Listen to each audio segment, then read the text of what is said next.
E aí pessoal, tudo bem com vocês? Meu nome é Renato e hoje nós vamos conhecer dois conceitos fundamentais na área da eletricidade, que é a primeira e a segunda lei de Ohm. Então se você quer conhecer mais sobre essas duas leis importantíssimas para nós eletricistas, já assiste esse vídeo até o final. Mas antes disso pessoal, se você é novo aqui no canal, seja muito bem-vindo.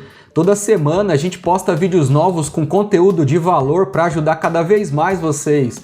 Então já se inscreve no canal e ativa também o sininho das notificações para vocês não perderem os nossos conteúdos. Já deixa o like também se você gostou da ideia desse vídeo. E tanto a primeira como a segunda lei de Ohm, elas recebem esse nome em homenagem ao seu criador, o físico alemão Georg Simon Ohm, lá por volta do ano de 1827.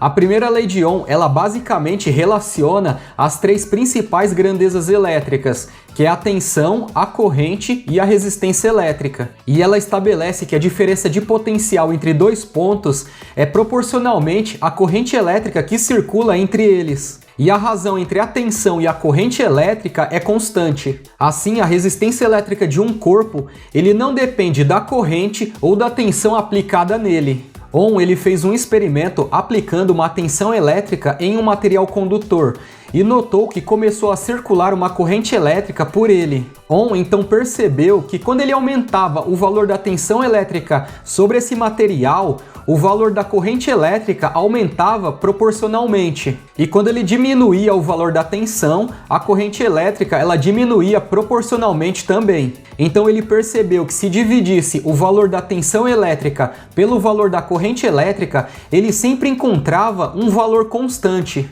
E assim, Ohm denominou esse valor constante de resistência elétrica do material.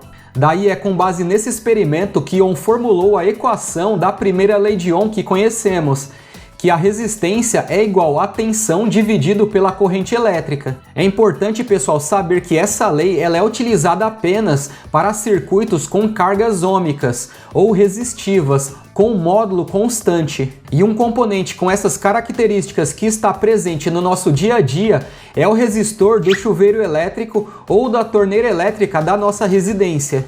A aplicação da equação da primeira lei de Ohm ela é bem simples. Uma forma fácil de associar essas três grandezas na equação é na forma de um triângulo com três divisões, uma em cima e duas, uma do lado da outra, mais abaixo, onde a grandeza da tensão elétrica ela fica na divisão de cima e as grandezas da corrente e da resistência elétrica elas ficam nas divisões de baixo.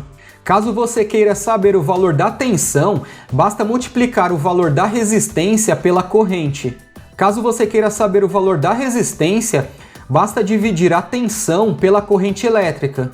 E caso você queira saber o valor da corrente, basta dividir a tensão pela resistência.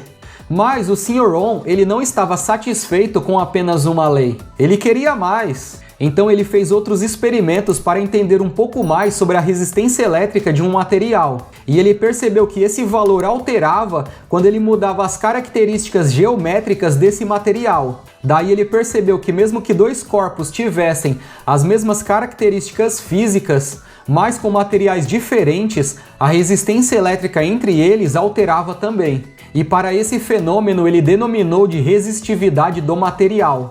E assim surgiu a equação da segunda lei de Ohm, que é a resistência elétrica de um material condutor é igual à resistividade desse material, que é em Ohm vezes metro. Essa resistividade ela é indicada pela letra grega ρ, multiplicado pelo comprimento do material em metros, e tudo isso dividido pela área desse material em metros quadrados. E para determinar a resistência elétrica de um material, precisamos justamente saber qual material e qual a sua resistividade. Dentre os principais materiais condutores de eletricidade, temos a prata com o menor valor de resistividade, tornando assim o material melhor condutor de eletricidade. Em seguida, temos o cobre como o segundo material melhor condutor, e em terceiro temos o ouro seguido do alumínio. Então pessoal, podemos perceber por que o cobre e o alumínio são os materiais mais utilizados para a fabricação dos cabos elétricos. Seria inviável economicamente um rolo de 100 metros de cabo de prata ou de ouro para uma instalação elétrica de uma residência geral.